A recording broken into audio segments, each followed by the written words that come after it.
First at 5. From the University of Florida's College of Journalism and Communications, you're watching WUFT News.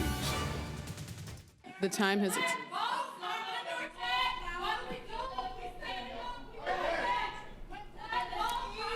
Members, this is not... The special session boils over with anger over congressional redistricting. The House debate derailed with a protest by some members forcing a break. When they started again, there were still shouts of protest as leadership rammed through votes. The House passed the governor's map along with measures targeting Disney. Welcome to WUFT News First at 5. I'm Liz Biro. And I'm Megh Porterfield. Thanks for joining us.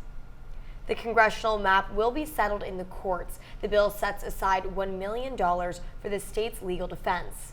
The move to strip Disney World of self-governance is just as messy. There are fears 2 counties and 2 cities could together be stuck with $1 billion of debt. Reporter Amy Kiley explains what's behind it all.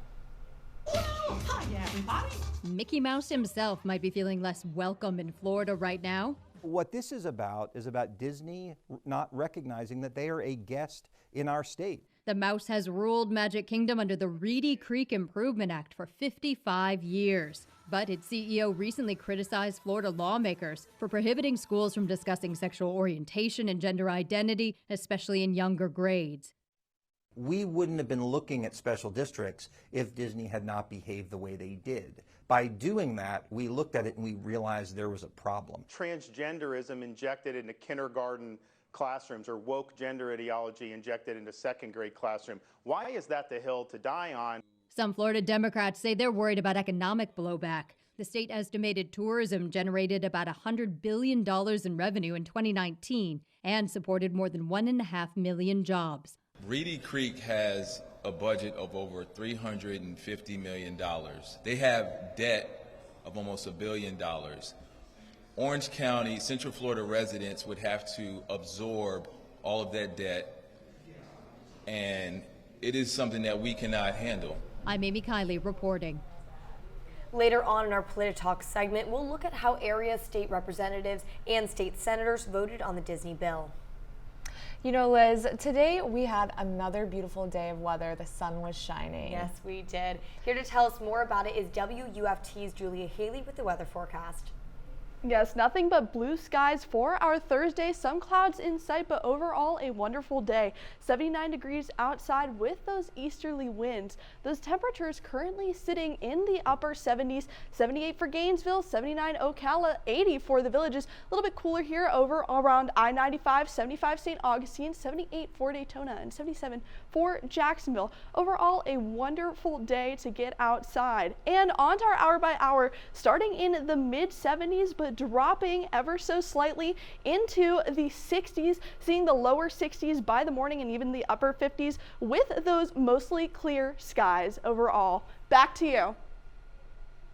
A Florida bride and her caterer face felony charges after being accused of lacing food with marijuana at a wedding. As Orlando reporter Amanda Duke explains, a guest called 911 after feeling sick.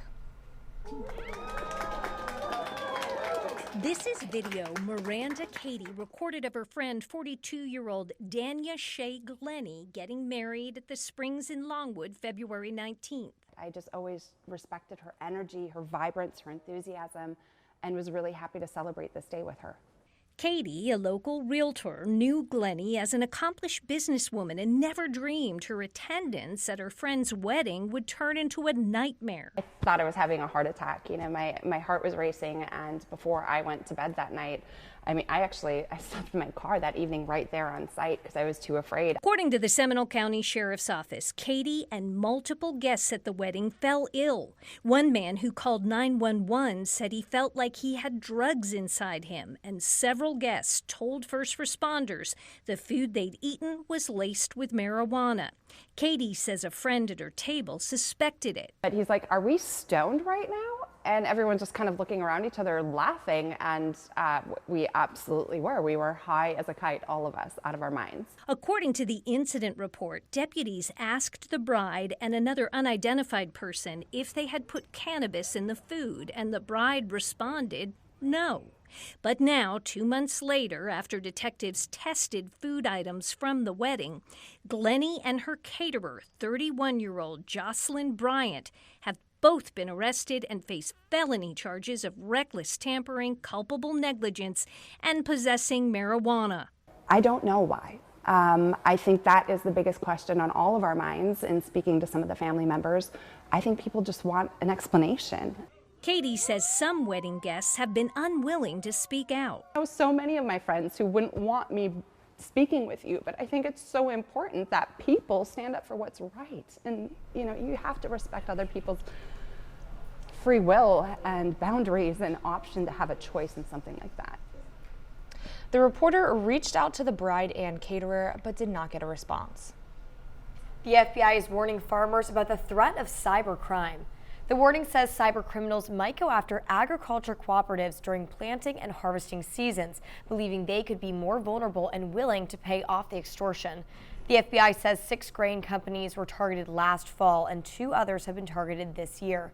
They're calling on farmers to take defensive measures against this potential threat. In economic news, initial jobless claims dropped slightly last week. The estimate of 184,000 is about 2,000 less than the previous week. Continuing claims are at their lowest level since February of 1970. The numbers indicate that job openings outnumber the available labor pool by about 5 million. Ocala's horse industry is making an economic comeback as the coronavirus subsides. WUFT's Jake Reyes joins us now to take us to Ocala breeder sales to learn about the rise in horse purchases. Good evening, Jake. Yes, Megan and Liz, Ocala's horse industry is making an economic comeback because people are back out and about. I talked to Ocala breeders and locals to learn about the rise in horse buying. Business is booming in the horse capital of the world. For 2 years, the largest industry in Ocala took a hit as the pandemic stinted in-person horse sales due to travel limitations. But now, people from all over the world are riding their way to Ocala breeder sales as coronavirus issues fade away. Ocala breeder sales director Todd Wojciechowski says the company is having its largest sale of the year. He says Tuesday was the largest group of international buyers the company has hosted since 2020. People from all over the world will be here, from the Middle East to Japan, Australia, Europe. They'll all be here purchasing horses. Before the pandemic, traveling to Ocala for horses brought in over $90 million in revenue to Marion County. The industry helped local businesses like restaurants gain sales from travelers. And the number of people that we bring to town is tremendous as far as hotels, restaurants, and services here in town. Ocala International Airport Director Matthew Groh says there has been a massive increase in arriving flights at OIA compared to last year. Aside from horse bargaining, he says the rise is due to a lower amount of coronavirus cases and restrictions from 2021. We saw a huge amount of traffic coming in for the sale. We got to a point where the apron behind us, where the apron is where the aircraft park, it got to the point where we literally ran out of space. Horse sales are expected to pick up again later this month as the Kentucky Derby unfolds in May. Gross says Ocala is looking to expand the airport to allow more cargo flights for horses. Back to you. Thanks, Jake. It's time for another edition of Polititalk. That's right, Liz. Coming up after the break, we look ahead to the 2024 decision.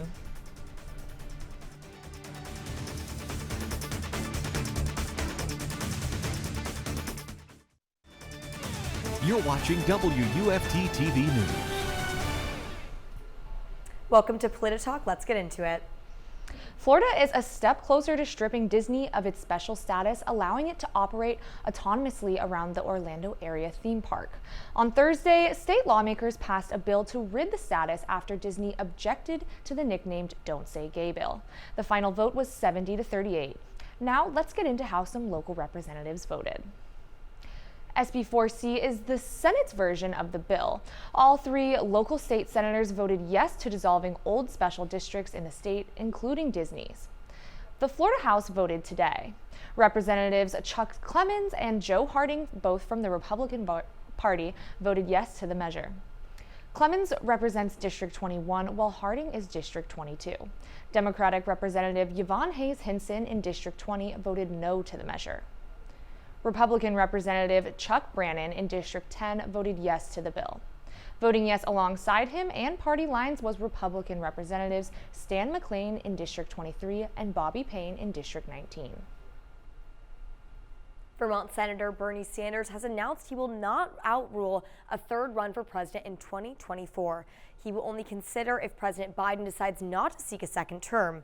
The news comes after a Washington Post report cited a memo by former Sanders campaign manager Faye Shakir stating, in the event of an open 2024 Democratic presidential primary, Senator Sanders has not ruled out another run for president, so we advise you answer any questions about 2024 with that in mind. Despite losing bids for the Democratic presidential nomination in 2016 and 2020, Sanders remains a big voice in the party. He has also helped move forward parts of the Biden agenda as chairman of the Senate Budget Committee. According to the White House, President Biden intends to run for a second term in 2024. Republicans have also begun talks about who could potentially run in the 2024 election.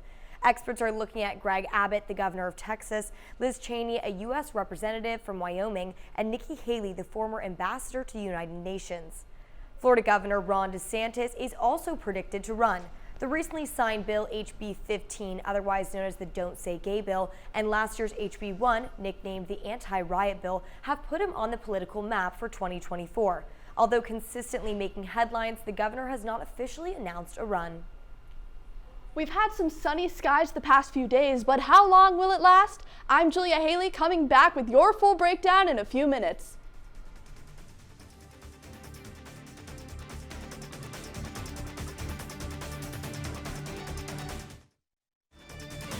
You're watching WUFT-TV News. Welcome back. Blue skies for our Thursday. Some clouds in the area as well. Currently 78 degrees with those easterly winds, and our temperatures staying in the upper 70s. 79 Ocala and the Villages, 77 for Daytona, 72 Palatka, 75 St. Augustine, and 77 for Jacksonville. 79 also for High Springs. And for your evening, starting in the mid 70s and dropping into the 60s overnight, and even the upper 50s by the morning.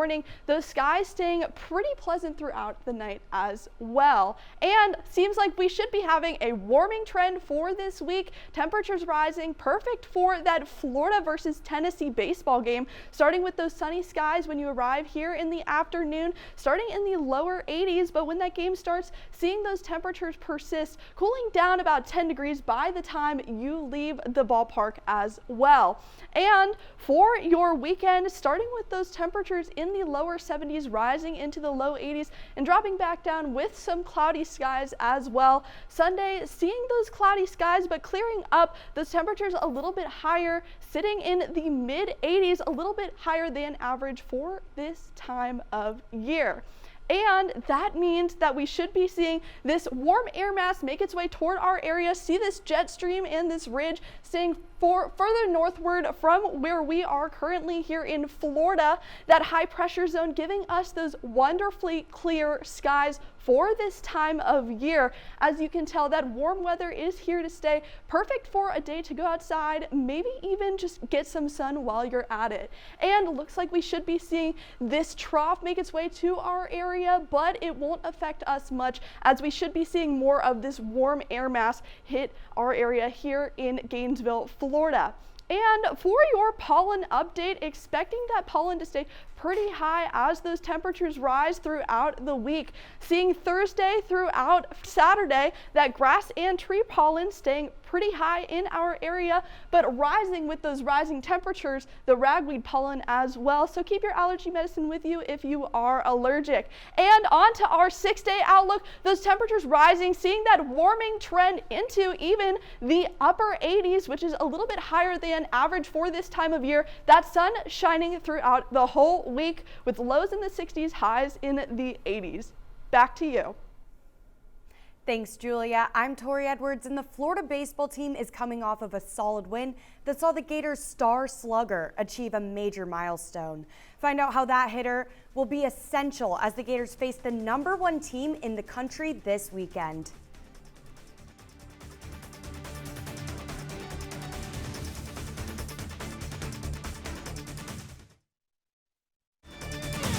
You're watching WUFT TV News. Welcome to sports. I'm Tori Edwards. The number 8 Florida softball team returns to SEC play this weekend after shutting out USF 1-0 on Wednesday. Redshirt sophomore Skylar Wallace scored the lone run that lifted the Gators to victory on her way to breaking the UF single-season record for stolen bases. In the bottom of the 6th, Wallace worked a one-out walk from Bulls ace Georgina Korick, and after a fly out to left field, she went on to steal second base for her 37th swipe of the season. Wallace did not stop there. She hit the gas after Bulls' Josie Foreman attempted to catch her stealing. After rounding third and sliding home, Wallace sealed in the victory for Florida. Up next, the Gators look to continue their winning ways against number 7 Arkansas. The last time Florida hosted a conference series, the Gators defeated number 5 Alabama 12-7 to avoid a sweep by the Crimson Tide. While Arkansas comes to town, it leads the league in batting average, hitting .347. The Razorbacks also lead in on-base percentage, posting .441. Entering this weekend's matchup, the Gators should lean on ace Elizabeth Hightower, who tossed her 3rd complete game shutout of the season and 13th of her career in the circle against USF. All the action kickstarts tomorrow at KDC Scholl Presley Stadium, with first pitch set for 8 with the call on WRUF. The Florida baseball team has a huge conference series coming up this weekend as the Gators will face the number 1 ranked Tennessee Volunteers. The Gators are on a 2-game win streak, coming off of a 10-8 victory over Stetson on Tuesday. Star slugger Judd Fabian homered in the 8th to pass Gator great Mike Zunino for being 5th on Florida's all-time home run list with 48. The Gators will need that same effort from Fabian going yard as they go up against the dominant Volunteers. So why is Tennessee number 1 in the league? The Volunteers boast the highest batting average, hitting .317 as well as leading the SEC with a 2.09 ERA. The Gators have a tough series ahead of them, especially without the help of southpaw pitcher Hunter Barco, who is out indefinitely with an elbow injury. First pitch flies at 6:30 tomorrow at Florida Ballpark. The Gators men's golf team teed off today for round 2 of stroke play in the SEC Championship in St. Simons Island. At last look, the Gators are number 2 on the team leaderboard with 9 under to par. Florida is trailing Vanderbilt, who leads the way with 13 under. In the first round on Wednesday, Yu Shin Lin carried the top scorer in the lineup for Florida with a 68. Today, John Dubois leads the way for the Gators and is tied for 2nd with Mississippi State's Ford Clegg with 4 under to par. Before we go, one last check on the weather. Starting off our Thursday evening in the mid-70s, seeing about 75 for around mid-evening, and cooling down into about the low 60s, even the upper 50s by the morning. On to our 6-day outlook, starting in the 80s and rising, seeing that warming trend throughout the week into even the upper 80s, a little bit higher than average for this time of year. Those sunny skies overall. Back to you. As the spring term at UF wraps up, this will be our last TV newscast for several weeks, but we invite you to try WFT News on radio and online. On behalf of our entire news team, we thank you for your support. Have a good night.